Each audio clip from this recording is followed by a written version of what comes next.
Hello, welcome to lightning classes students. तो हम लोग स्टार्ट करते हैं एक नए चैप्टर के साथ, that is metals and non metals, chapter 3, the science chemistry, 10th class.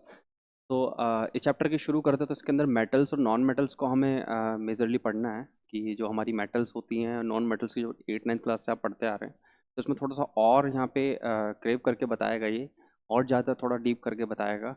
समझते हैं कि क्या चीज़ है इसके अंदर।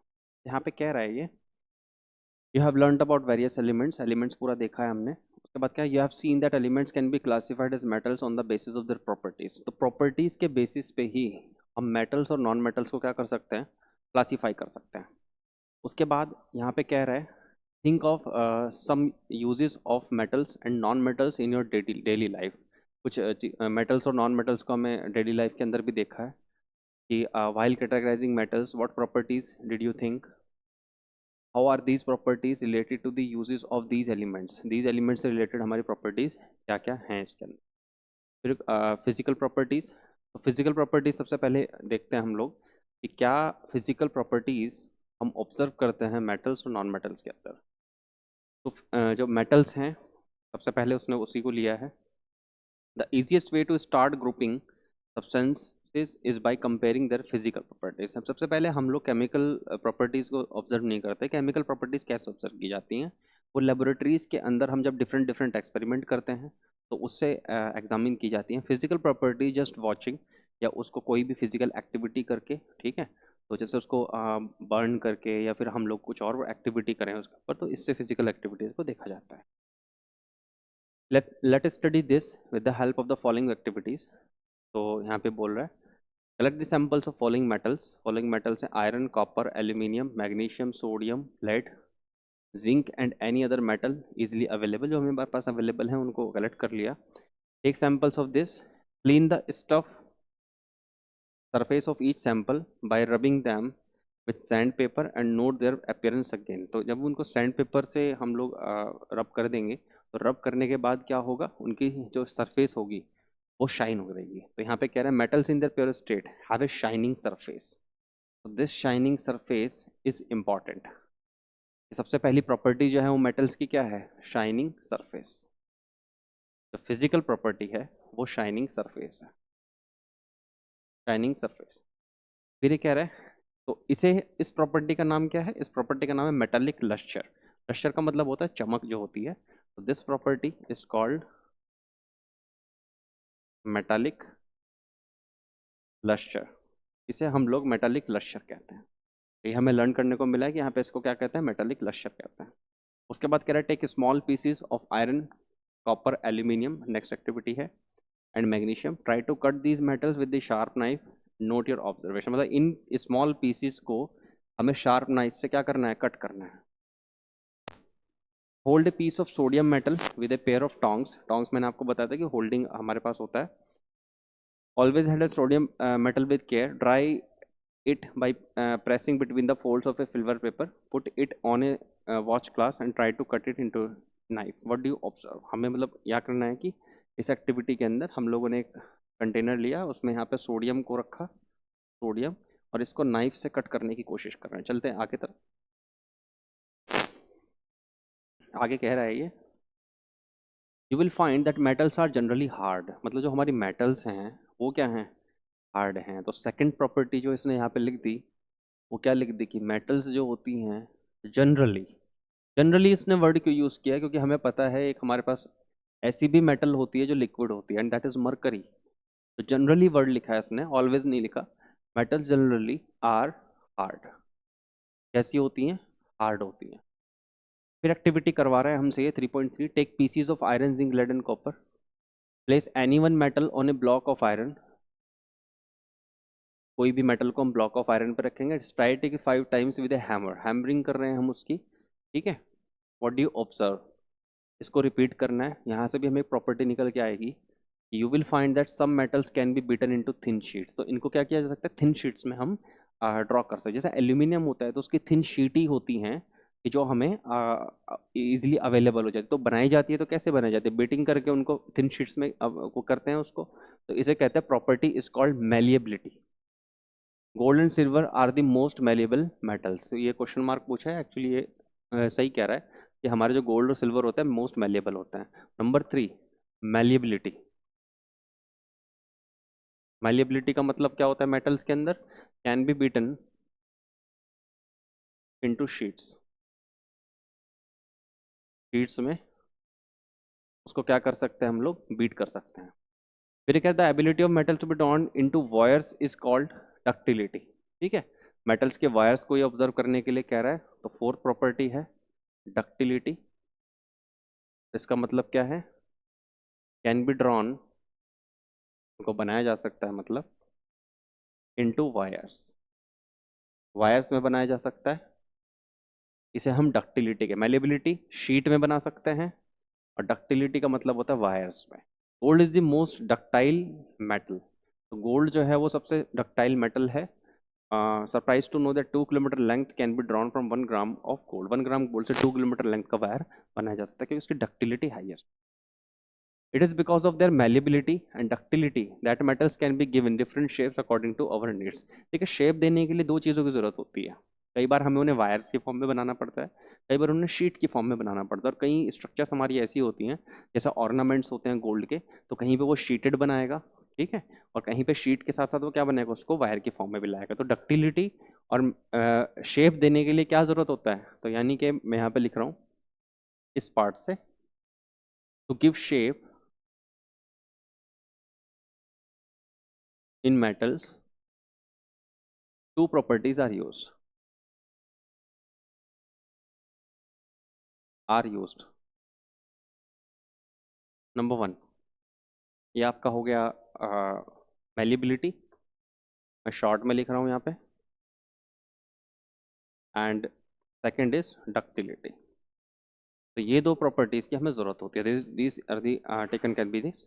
Name some metals that can use for making cooking vessels. Cooking vessels के लिए यूज किए जाते हैं उन मेटल्स का बताइए। Do you know why this metals are used for making vessels?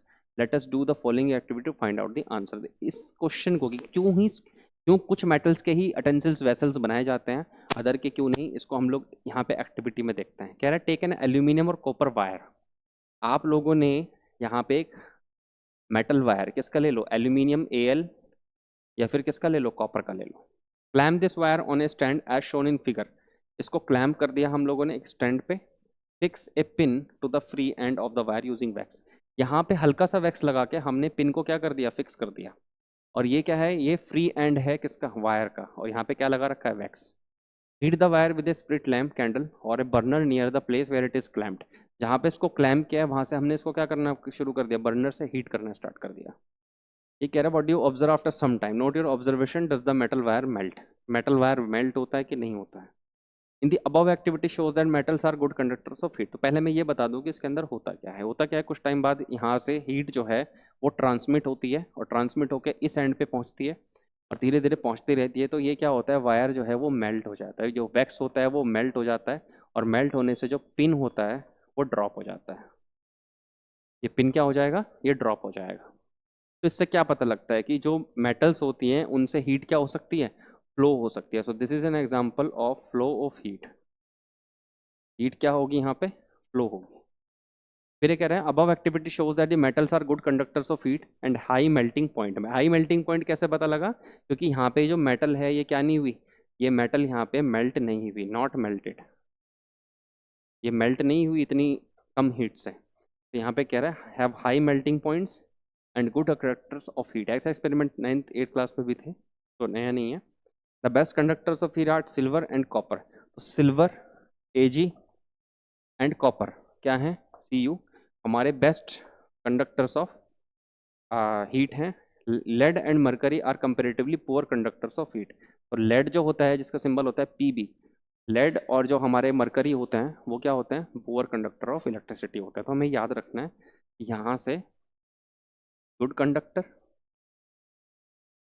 कौन होते हैं? वो हमारे होंगे सिल्वर एंड कॉपर। और हमारे जो पुअर कंडक्टर हैं वो कौन है? वो है हमारे यहाँ पे आ, आपके लेड एंड मरकरी। तो यह आपको याद रखना है। मैं इनके सिंबल्स भी बता रहा हूँ। इसका सिंबल होता है Ag, और कॉपर का सिंबल होता है Cu, लेड का सिंबल होता है Pb, और यहाँ पे जो हमारा कैपिटल P, सॉरी, Pb, और मरकरी होता है, उसका सिंबल होता है Hg। तो आप सिंबल्स भी याद रखें। तो इसने लास्ट में क्वेश्चन पूछा है, do metals also also conduct electricity, let us find out. तो आगे ये कंडक्ट इलेक्ट्रिसिटी का कंडक्टेंस पे भी चलेगा। तो हमने यहाँ पे कुछ प्रॉपर्टीज देखी कि जनरली हार्ड होती हैं मेटल्स, मेलिबिलिटी होती है, शीट में डिफाइन किया जा सकता है, उनको शीट में ड्रॉ किया जा सकता है। डक्टिलिटी होती है, तो वायर्स बन जाएंगे। उसके बाद यहाँ पे इसने बताया था कि give shape in metals, two properties are used, malleability और डक्टिलिटी। उसके बाद कह रहा है कि कंडक्टेंस उसके अंदर होता है, हीट का फ्लो होता है। कंडक्टेंस का मतलब हीट का फ्लो होना, और वो किसके अंदर अच्छा होता है, सिल्वर, कॉपर, लेड और मरकरी के अंदर वो कम होता है। चलते हैं नेक्स्ट पार्ट। यहाँ पे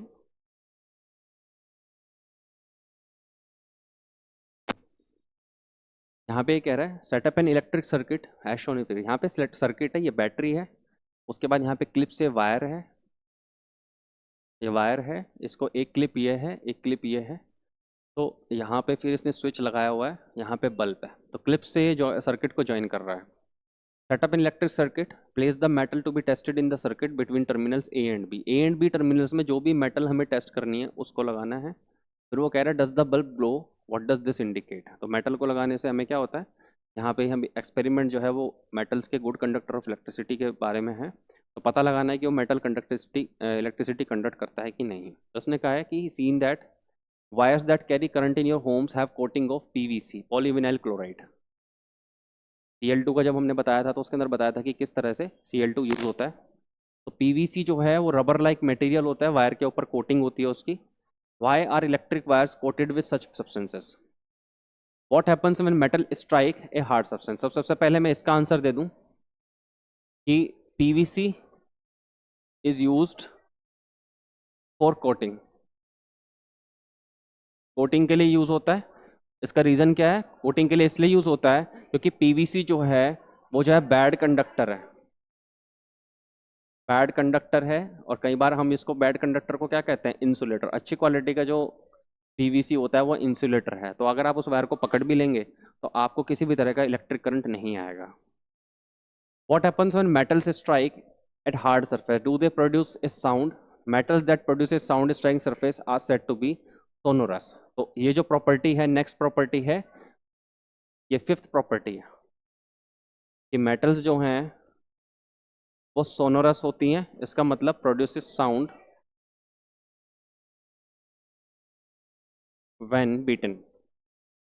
उनको बीट करने से, जैसे कि आप लोगों ने देखा होगा कि जब भी किसी मेटल की सरफेस को बीट किया जाता है, जो घंटियां वगैरह होती हैं पहले स्कूल्स वगैरह में, उनको हैमर से मारते थे ये बताने के लिए कि कितने पीरियड हो चुके हैं। तो वो सब मेटल से बनी होती हैं। उसके बाद हम चलते हैं नॉन मेटल्स पे। नॉन मेटल्स में है very few, that there are very few non metals as compare to metals. Non metals जो हैं वो कंपेरेटिवली कम है एज कंपेयर टू मेटल्स से। Some of the examples of non metals are carbon, sulphur, iodine, oxygen, hydrogen etcetera. ये सब के सब क्या हैं, ये सब के सब हमारी नॉन मेटल्स हैं। The non metals are either solids or gases except bromine which is in liquid. तो आपको याद रखना है कि जो हमारी ब्रोमीन होती है, ब्रोमीन जो होती है वो लिक्विड स्टेट में होती है, ठीक है। और ब्रोमीन जो होती है उसका कलर जो है वो थोड़ा पिंकिश होता है, पिंक कलर का होता है। तो आप लोग ये याद रखें, आगे हायर क्लासेस में आप पढ़ेंगे कि किस तरह से ब्रोमीन का यूज़ किया जाता है हमारी केमिस्ट्री के अंदर। तो do non metals have physical property similar to metals, find out करते हैं। Collect samples of carbon, coal जो ग्रेफाइट की फॉर्म में, sulphur and iodine. Carry out the activities in this, मतलब जो हमने एक्टिविटीज की थी कि मेलिबिलिटी, डक्टिलिटी एटसेट्रा, उनको देखना है। Compile your observation regarding metals and non metals in this. तो हमें देखना है कि जो मेटल्स हैं वो क्या होती हैं। On the basis of non metals में क्या प्रॉपर्टी होती है। On the basis of observation recorded in this discuss the general physical properties of metals and non metals in the class. You must have concluded that we can not group elements according to their physical properties alone as there are many exceptions. यहाँ पे आपको ये बात ध्यान रखना पड़ेगा कि non metal जो हैं उनके अंदर क्या है, बहुत सारे एक्सेप्शंस है। एक एक्सेप्शन तो आपने यहीं पे देख लिया कि ब्रोमीन जो है वो लिक्विड स्टेट में है, ओनली गैसेस, एक गैस है और ये क्या है, लिक्विड स्टेट में होती है। तो ये सब एक्सेप्शंस जो हैं हमें आगे देखने को मिलेंगे। तो चलते हैं नेक्स्ट टॉपिक की तरफ। यहाँ पे नेक्स्ट टॉपिक जो हमारा है वो general physical properties of metals and non metals in the class. You must have concluded that we can not group elements according to their physical properties alone. मतलब हम लोग फिजिकल प्रॉपर्टीज जो मैंने आपको बताई थी कि अपीयरेंस से रिलेटेड जो प्रॉपर्टीज होती हैं, उन प्रॉपर्टीज के बेसिस पे ही केमिकल्स को हम लोग क्या नहीं कर सकते, जज नहीं कर सकते। हमें क्या करना चाहिए, हमें उसकी जो एक्सेप्शंस हैं और जो केमिकल प्रॉपर्टीज हैं उनको ध्यान रखते हुए हमें उनको यहाँ पे क्लासिफाई करना होगा। तो यहाँ पे है as there are many exceptions. अब ये एक्सेप्शन क्या है? एक्सेप्शन का मतलब होता है कि वो चीज़ जो उस ग्रुप में होनी चाहिए लेकिन वहाँ पे होती नहीं है। जैसे कोई मेटल है, हम फिजिकल प्रॉपर्टीज केमिकल प्रॉपर्टीज से देख रहे हैं कि वो मेटल होनी चाहिए, बट उसके पास एक ऐसी प्रॉपर्टी है उसके अंदर कि वो जिस किसके अंदर आ जा रही है, कि वो नॉन मेटल के अंदर आ जा रही है, तो वो उसका एक्सेप्शन हो जाता है, मतलब एक्सक्लूजन ऑफ द ग्रुप हो जाता है। तो देखते हैं कौन कौन से हैं। फॉर एग्जाम्पल, तो यहाँ पे जो इसने दिया है वो दिया है all metals except mercury exit as solid at room temperature. Mercury हम लोगों ने ऑब्जर्व किया है कि जो पहले थर्मामीटर आते थे, तो आप जाके देख सकते हैं उसको डॉक्टर की शॉप वगैरह पे या फिर कहीं पे, कि जो हमारे थर्मामीटर होते थे उसके अंदर मरकरी एक लिक्विड फ्लूइड होता था जो मरकरी की फॉर्म में होता था। तो वही मरकरी की मैं बात कर रहा हूँ यहाँ पे, कि वो क्या होता है कि वो एक मेटल है, और मेटल है और लेकिन क्या है कि मेटल होने के बाद भी वो क्या है, सॉलिड है, सॉलिड नहीं है रूम टेम्परेचर पे। तो मरकरी जो है वो एक ऐसा मेटल है कि जो कि क्या नहीं है, सॉलिड नहीं है रूम टेम्परेचर पे। तो हम यहाँ पे लिखेंगे कि फर्स्ट पॉइंट से यहाँ पे मरकरी, इसका सिंबल भी हमें पता होना चाहिए, Hg होता है। और ये क्या है, ये पहला एक्सेप्शन है कि इसके अंदर क्या है कि ये जो है कि रूम सॉलिड नहीं है रूम टेम्परेचर पे, तो नॉट सॉलिड, या मैं ये भी कह सकता हूँ लिक्विड है eight room temperature. Room temperature का मतलब होता है कि जनरल जो टेम्परेचर होता है हमारा रूम पे, हम उसके सिनेरियो में बात कर रहे हैं। ये नहीं कि किसी भी टेम्परेचर पे देख ले, फ्रीजिंग कंडीशंस पे देखेंगे तो ये भी सॉलिड बन जाएगा, लेकिन हम रूम टेम्परेचर पे देखेंगे तो दिस इज इंपॉर्टेंट, लिक्विड है किस पे, रूम टेम्परेचर पे। बाकी की जो अदर मेटल्स होती हैं वो क्या होती हैं, वो सॉलिड होती हैं। तो यहाँ पे इसने यही बताया। तो इसने कहा observe that metals have high melting point. Metals के जो मेल्टिंग पॉइंट होते हैं वो हाई होते हैं। आगे चलते हैं।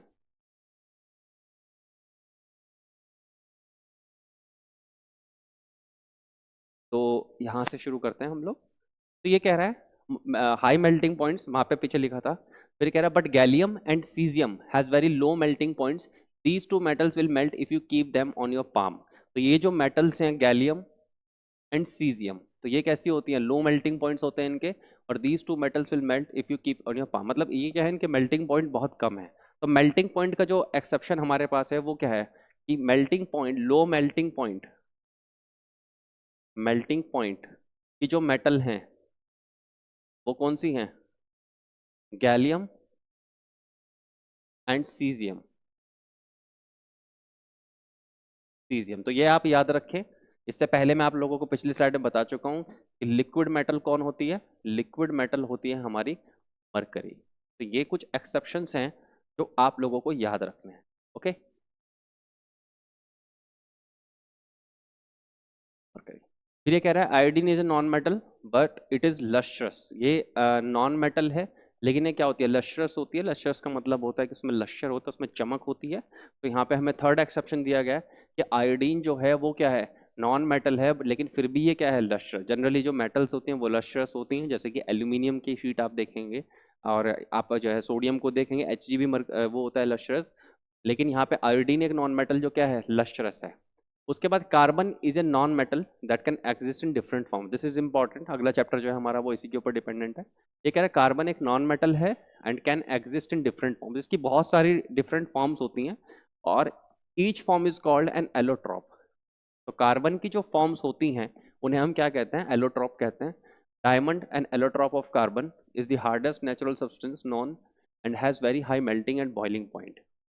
Graphite another allotrope of carbon is a conductor of electricity. Graphite की तो जो हमारी सेल्स वगैरह होती हैं, इलेक्ट्रोड्स होती हैं, जनरली हम जो एक्टिविटीज़ करते हैं एक्टिविटीज़ में, वो सब क्या होती हैं, वो सब हमारी ग्रेफाइट की ही होती हैं। यानी कि कार्बन जो है,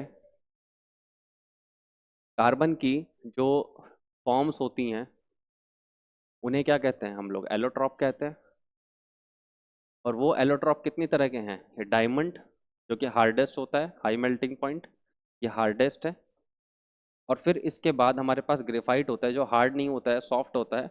और ग्रेफाइट जो है वो गुड कंडक्टर ऑफ इलेक्ट्रिसिटी होता है, गुड कंडक्टर ऑफ इलेक्ट्रिसिटी। तो ये आप ध्यान रखें कि हमारे पास जो एलो उन्हें स्पेसिफिक वर्ड दिया गया है, जो फॉर्म्स होती हैं एलोट्रॉप। आप इनकी फॉर्म्स के बारे में फर्दर क्लासेस में 11th या 12th क्लासेस में फर्दर हम लोग स्टडी करते हैं, बट अभी हमें इतना ही जानना है। और कार्बन यहाँ पे क्या है, कार्बन एक नॉन मेटल है, it is a non metal. फिर ये कह रहा है एल्कली मेटल्स। एल्कली मेटल्स कौन कौन सी हैं?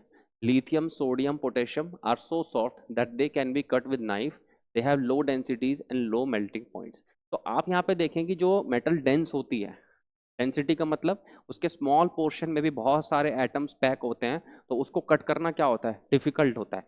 लेकिन यहाँ पे क्या देख रहे हैं कि यहाँ पे जो लो डेंसिटी होने की वजह से उनको कट करना क्या हो जाता है, नाइफ से बहुत ईजी हो जाता है। तो एल्कली मेटल जो है हमारी कौन कौन सी है? Lithium, sodium, potassium. तो ये सब सबके सब क्या है, इन्हें हम नाइफ से भी कट कर सकते हैं, और इनकी लो डेंसिटी, और क्या होता है, लो डेंसिटी है इसीलिए क्या होगा, लो मेल्टिंग पॉइंट होगा। तो यहाँ पे and low melting point, m dot p dot melting point. So elements can be more easily classified as metals and metals on the basis of their chemical properties. तो chemical properties के basis पे जो हमने यहाँ पे देखी melting point और etc, तो इनके basis पे भी हम क्या कर सकते हैं, elements को define कर सकते हैं, classify कर सकते हैं। तो यहाँ पे इसने ये बात को क्लियर किया है। तो मतलब यहाँ से हमें सीखने को क्या मिला, कुछ एक्सेप्शंस हमें मिले, इनको आपको याद रखना है। उसके बाद हमें ये देखने को मिला कि फिजिकल प्रॉपर्टीज जो होती हैं वही केवल काफ़ी नहीं होती है क्लासिफिकेशन के लिए, हमें केमिकल प्रॉपर्टीज भी देखनी होती हैं। अब हम चलते हैं, नेक्स्ट हमारी एक्टिविटी है take a magnesium ribbon and some sulphur powder. तो मैग्नीशियम और सल्फर को ले लिया इसने, फिर कह रहा है burn the magnesium ribbon. Magnesium ribbon को बर्न किया, हमने पहले भी एक ऐसी एक्टिविटी की है, तो आप यहाँ ध्यान से देखें। Collect the ashes form and dissolve them in water, test the resultant solution with both red and blue litmus paper. Is the product formed on burning magnesium acidic or basic? Now burn sulfur powder, place a test tube over the burning sulfur to collect the fumes produced. तो पहले हम लोग किसको देखते हैं कि magnesium ribbon, ribbon को हमने बर्न किया, तो बर्न करने पे किस में कन्वर्ट हुआ, ये जब मैग्नीशियम को ऑक्सीजन से रिएक्शन करेंगे तो क्या बनाएगा, मैग्नीशियम ऑक्साइड। और ये जो मैग्नीशियम ऑक्साइड है, इसको इसने क्या बोला है कि form and dissolve them to water. अब इसको क्या कर दिया हमने, वाटर में डिजोल्व कर दिया। तो वाटर में डिजोल्व होने से क्या बनाता है, मैग्नीशियम हाइड्रोक्साइड। और मैग्नीशियम हाइड्रोक्साइड क्या है, आप देख रहे हैं कि यहाँ पे OH नेगेटिव है, रिलीज करेगा ये OH नेगेटिव, तो इसलिए क्या है, ये यहाँ पे एक बेसिक सोल्यूशन है। तो यहाँ पे इसने बोला है कि test the resultant solution with both let red and blue litmus paper. तो यहाँ पे जब आप इसको रेड और ब्लू लिटमस से देखेंगे, यानी कि जब हम लोग रेड लिटमस करेंगे तो ये क्या कर देगा, उसको ब्लू कन्वर्ट कर देगा।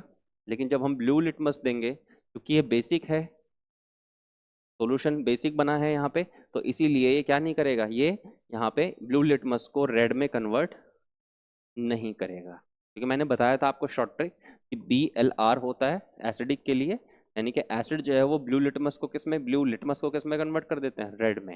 लेकिन यहाँ पे क्या है, ये बेसिक है तो ये कन्वर्ट नहीं करेगा। अब इसने क्या कहा है कि is the product form of burning magnesium acidic और बेसिक। तो बर्न करने पे जो मैग्नीशियम ऑक्साइड मिली, क्योंकि एक्वस सॉल्यूशन में मैग्नीशियम हाइड्रोक्साइड एक बेसिक सॉल्यूशन दे रही है, तो ये कैसी है, बेसिक है सॉल्यूशन के अंदर। फिर ये कह रहा है now burn sulphur powder, place a test tube over the burning sulphur to collect the fumes produced, add some water to the above test tube and shake. तो यानी कि क्या किया कि इसने यहाँ पे, मैं यहाँ पे ले रहा हूँ इसको, यहाँ पे सल्फर को बर्न किया, यहाँ पे सल्फर है मेरे पास, इस सल्फर को ये क्या कर रहा है, बर्न कर रहा है, और जो फ्यूम्स बनी है इसके अंदर उन्हें इसने कलेक्ट कर लिया। और उस कलेक्ट करने के बाद इसने क्या किया, वाटर को टेस्ट ट्यूब में डाल करके शेक कर दिया। यानी कि यहाँ पे इसने कुछ फ्यूम्स जो हैं वो हमारी टेस्ट ट्यूब के अंदर ले लिए, फ्यूम्स हैं, और इसमें क्या ऐड कर दिया, इसने H2O ऐड कर दिया। तो यानी कि सल्फर को जब इसने बर्न किया है, तो सल्फर को बर्न करने पे क्या बनेगी, सल्फर डाइऑक्साइड।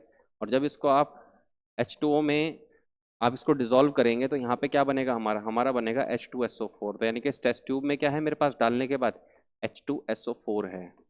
ठीक है। फिर कह रहा है test this with blue and red litmus paper. ये एसिडिक है सॉल्यूशन के अंदर, ये एसिडिक होता है, ये एक एसिड है, तो ये ब्लू लिटमस को इसमें कन्वर्ट कर देगा रेड में। आप वो वाली ट्रिक याद रखें। और अगर आपने रेड लिटमस लिया है तो उस पे इसका कोई इफेक्ट नहीं होगा। ओके, तो क्या is the product formed on burning sulphur acidic और बेसिक? यस, क्योंकि ये एसिड को प्रोड्यूस कर रहा है वाटर में मिलाने से, तो ये क्या है, ये एसिडिक है। तो हमें याद रखना है कि सल्फर की जो ऑक्साइड होती है वो एसिडिक होती है, और मैग्नीशियम की जो ऑक्साइड होती है वो क्या होती है, वो बेसिक होती है। तो यही इस एक्टिविटी में बोला था इसने, can you right equations for these reactions. तो इन रिएक्शंस के लिए मैंने यहाँ पे इक्वेशन आप दोनों के लिए लिख दी है। तो एक्टिविटी बाय एक्टिविटी हम लोग समझते हुए यहाँ पे चल रहे हैं। अब ये कह रहा है most non metals produces acidic oxides when dissolve in water. On the other hand most metals give rise to basic oxide. तो आप ये समझिए ये यहाँ पे क्या है, ये एक मेटल थी और इसने कैसी ऑक्साइड बनाई, बेसिक। यानी कि मेटल जो होती हैं वो कैसी ऑक्साइड देती हैं, उनकी जो ऑक्साइड होती है वो कैसी होती है, बेसिक ऑक्साइड। ये आप हमेशा याद रखें। ओके, और जो नॉन मेटल होती हैं वो क्या देती हैं, वो एसिडिक ऑक्साइड देती हैं। तो यह बात आप हमेशा याद रखें कि एसिडिक और बेसिक ऑक्साइड जो है वो मेटल और नॉन मेटल किस तरह से, ये भी एक प्रॉपर्टी है जो हमें पता होनी चाहिए। फिर ये कह रहा है कि you will be learning more about these metal oxides in the next section. तो मेटल ऑक्साइड्स के बारे में हम लोग कहाँ पढ़ेंगे, नेक्स्ट सेक्शन के अंदर पढ़ेंगे। तो आगे चलते हैं हम लोग क्वेश्चंस की तरफ। इस सेक्शन के जो हमने स्टडी किया है उसके क्वेश्चंस की तरफ चलते हैं। नेक्स्ट, यहाँ पे हमारे पास क्वेश्चंस हैं, बहुत ईजी तरीके से हम इनको कर सकते हैं। पहला क्वेश्चन है, give an example of a metal which is a liquid at room temperature. तो क्वेश्चन सोल्यूशन 1 का मैंने आप लोगों को बताया था, ये जनरली एक्सेप्शंस पे क्वेश्चन पूछता है, तो एक्सेप्शंस का हमें बहुत अच्छे से पता होना चाहिए कि solution of 1 and the first part, give an example of a metal which is liquid at room temperature. So mercury is liquid, metal होती है एट रूम टेम्परेचर, तो ये रूम टेम्परेचर पे कैसी होती है, लिक्विड होती है। उसके बाद सेकंड पार्ट ये कह रहा है, can be easily cut with a knife. Knife के लिए कट करने के लिए हमने पढ़ा था पिछली स्लाइड में, अब जाके उसको चेक कर सकते हैं, सोडियम एंड पोटेशियम। तो सोडियम, एक ही एग्जांपल बोला है तो मैं सोडियम का एग्जांपल ले रहा हूँ, can easily B cut by knife. किससे कट कर सकते हैं, नाइफ से कट कर सकते हैं। फिर क्या है, is the best conductor of heat. Heat के लिए बेस्ट कंडक्टर कौन सी मेटल होती है, सिल्वर हमारे पास जो होती है वो बेस्ट कंडक्टर होती है। तो third, silver is best conductor. या आप लोगों के फोटोवोल्टिक जो सेल्स होती हैं और जो सोलर पैनल्स होते हैं उसमें भी सिल्वर का यूज़ किया जाता है। तो आप ये हमेशा याद रखें कि सोलर पैनल्स में जब सिल्वर का यूज़ किया जा रहा है तो वो क्यों किया जा रहा है, क्योंकि ये बेस्ट कंडक्टर है किसके लिए, इलेक्ट्रिसिटी के लिए और हीट के लिए। Is the best conductor of heat, silver is best conductor of heat. And fourth ये कह रहा है the poor conductor of heat. तो आप एक एग्जांपल याद रखें कि लेड जो हमारी मेटल होती है, lead is poor conductor of heat. ये क्या होती है, पुअर कंडक्टर होती है किसकी, हीट की। ये हमारे क्वेश्चंस हो गए। उसके बाद क्वेश्चन नंबर 2 पे चलते हैं, सॉल्यूशन 2। अब ये कह रहा है, explain the meaning of malleable and ductile. मैंने अपनी पिछली जो स्लाइड थी उसमें अच्छे से बताया था, पिछली से पिछली स्लाइड जो थी, कि मैलिएबल और डक्टाइल क्या होता है। तो मैलिएबल का मतलब होता है कि जब हम किसी मेटल को थिन शीट्स में कन्वर्ट कर सके, तो ये उसकी प्रॉपर्टी होती है। जैसे मान लो मैं कह दूं कि एक मेटल है वो मेलिएबल है, तो आप लोगों को ये इन्फर निकाल लेना है इन्फॉर्मेशन इससे कि उसका मतलब क्या है, उस मेटल को हम लोग थिन शीट्स में कन्वर्ट कर सकते हैं। तो मेलिएबल का मतलब होता है कि a metal can be drawn or convert into thin sheets. Thin sheets, thin sheets में क्या कर सकते हैं, उसको कन्वर्ट कर सकते हैं। उसके बाद कह रहे हैं डक्टाइल। डक्टाइल का क्या मतलब होता है, डक्टाइल का मतलब होता है कि जब हम किसी मेटल को थिन वायर्स में क्या कर सकते हैं, कन्वर्ट कर सकते हैं। तो हमें लिखना है मेटल कैन बी कन्वर्टेड या can be drawn into thin wires. Thin wires में क्या कर सकते हैं, हम उसको कन्वर्ट कर सकते हैं। तो हम लोगों ने देखा कि किस तरह से क्वेश्चन पूछता है। ऐसे क्वेश्चन बहुत इजी हो जाते हैं अगर आप मेरी थ्योरी के गो थ्रू जाएंगे, क्योंकि मैंने लाइन बाय लाइन एक एक चीज़ को कवर किया है एनसीईआरटी के अंदर, और अदर इन्फॉर्मेशन जो होती है उसको भी ओरली बताया है ताकि आप लोगों को वो याद रहे। तो ये काफ़ी कुछ सीखने को मिला होगा आपको मेरी इस वीडियो से और इस पार्ट से। अब हम नेक्स्ट वीडियो के अंदर नेक्स्ट पार्ट की तरफ चलते हैं। Thank you.